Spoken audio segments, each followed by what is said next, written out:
bohong. Aku hanya memikirkan satu peraturan penting. Kenapa kau lakukan hari ini kalau kau bisa melakukannya besok? Hahaha.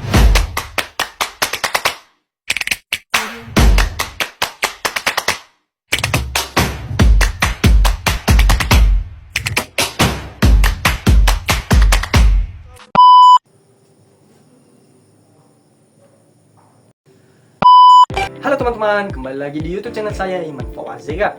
Pada video kali ini saya ingin membuat video tentang chapter review atau mereview hasil dari pembelajaran tengah semester di mata kuliah Pancasila.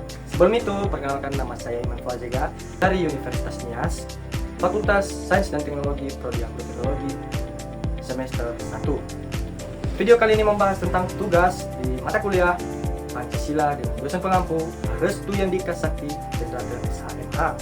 Langsung saja, pada pertemuan pertama kami melakukan pengenalan antara dosen dengan mahasiswa yang bertujuan agar lebih dekat dan mengenal satu sama lain. Pada pertemuan yang kedua, baru kami masuk pada latar belakang Pancasila.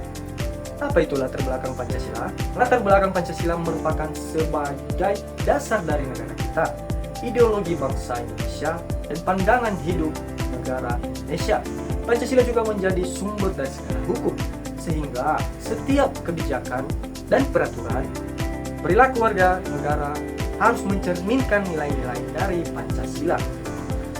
Nah, apa sih tujuan dari Pancasila ini? Terbagi menjadi 4. Apa saja tujuan itu? Yang pertama, menumbuhkan kesadaran berbangsa dan bernegara. Yang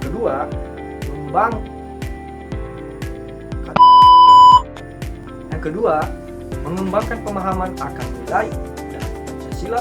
Yang ketiga, mengarahkan peserta didik untuk mengamalkan nilai-nilai Pancasila dalam kehidupannya. Yang terakhir, agar menjadi warga negara yang berkarakteristik demokratis dan bertanggung jawab. Nah, judul berikutnya yaitu landasan pendidikan Pancasila. Ada 4 landasan dari pendidikan Pancasila ini. Yang pertama, landasan historis atau peristiwa pengalaman dari sejarah bangsa. Yang kedua, landasan kultural yang artinya berawal dari budaya, adat, dan nilai-nilai yang berkembang di dalam negara Indonesia. Yang ketiga, landasan juridis atau pengesahan secara hukum.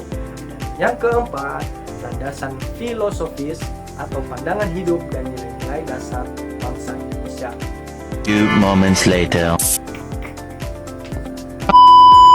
Kemudian, judul berikutnya adalah kajian sejarah Pancasila. Akar dari nilai Pancasila dirumuskan secara formal. Nilai-nilai dasarnya sudah hidup di dalam masyarakat sejak dahulu kala. Ada beberapa poin yang sudah hidup di dalam masyarakat. Apa saja poin-poinnya? Yang pertama, religius atau kepercayaan terhadap Tuhan, atau bisa dibilang animisme, dinamisme. Kemudian baru munculnya agama-agama besar seperti Islam, Kristen, Buddha, dan lain-lain. Lalu budaya yang kedua yang sudah tercermin di dalam kehidupan bangsa di Indonesia yaitu kemanusiaan, tercermin dari hukum adat yang selalu ada di dalam masyarakat Indonesia, norma dan kesejahteraan dalam pergaulan bermasyarakat. Dan yang ketiga adalah persatuan, yang berarti meskipun kita berbeda-beda, meskipun kita berbeda agama, berbeda suku, ras, budaya, dan lain-lain, tetapi di dalam Pancasila kita tetap satu.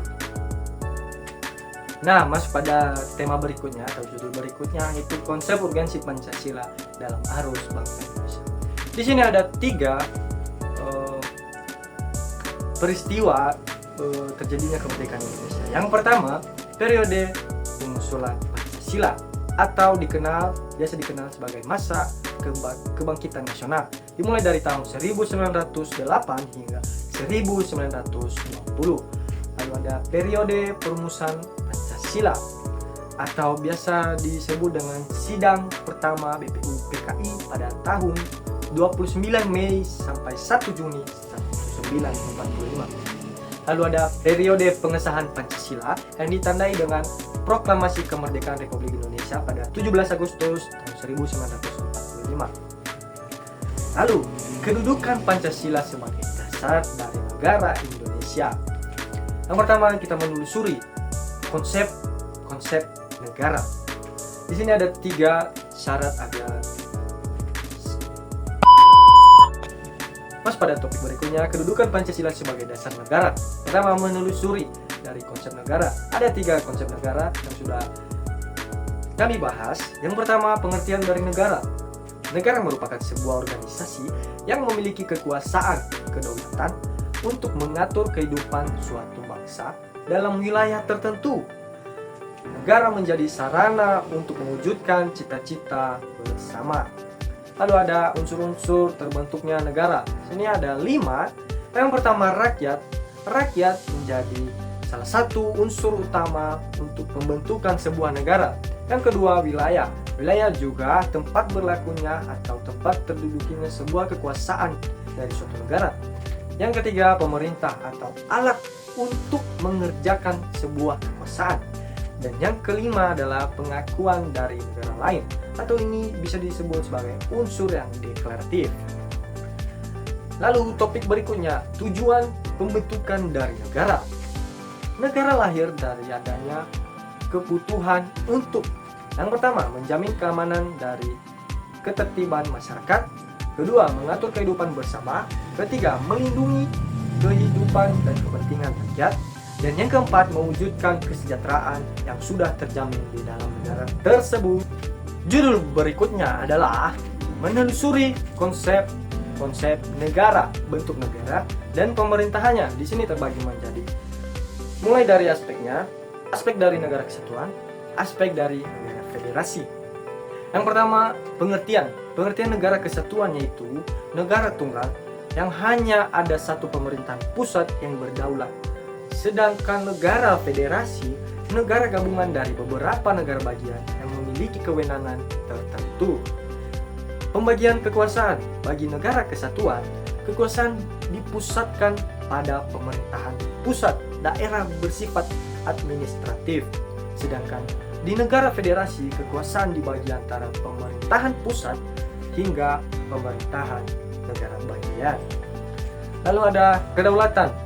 Bagi negara kesatuan, satu kedaulatan yang bersifat nasional. Sedangkan negara federasi, kedaulatan terbagi antara pusat dan negara bagian. Dan pemerintah daerah. Bagi negara kesatuan, pemerintah daerah tunduk sepenuhnya pada pemerintah pusat. Sedangkan negara federasi memiliki otonomi luas dan konstitusinya sendiri-sendiri atau masing-masing. Contoh negara dari negara kesatuan yaitu Indonesia, Jepang, Prancis. Sedangkan negara federasi Amerika Serikat dan Australia. Kelebihan dari negara kesatuan. Pemerintah lebih mudah dikendalikan, keseragaman kebijakan. Sedangkan negara federasi, daerah lebih mandiri, keputusan lebih sesuai dengan kebutuhan masyarakat negara bagian. Dan kekurangannya, bagi negara kesatuan, kurang fleksibel terhadap perbedaan daerah. Bagi negara federasi, koordinasi pusat dengan daerah lebih rumit, rawan perbedaan kebijakan. Topik yang terakhir yaitu Pancasila menjadi ideologi bangsa Indonesia. Nah, di sini ada 2 poin penting yang terdiri dari ideologi dan Pancasila. Jika kita memahami 2 poin penting ini, maka memahami materi selanjutnya akan mudah. Yang pertama, kita memahami apa itu ideologi.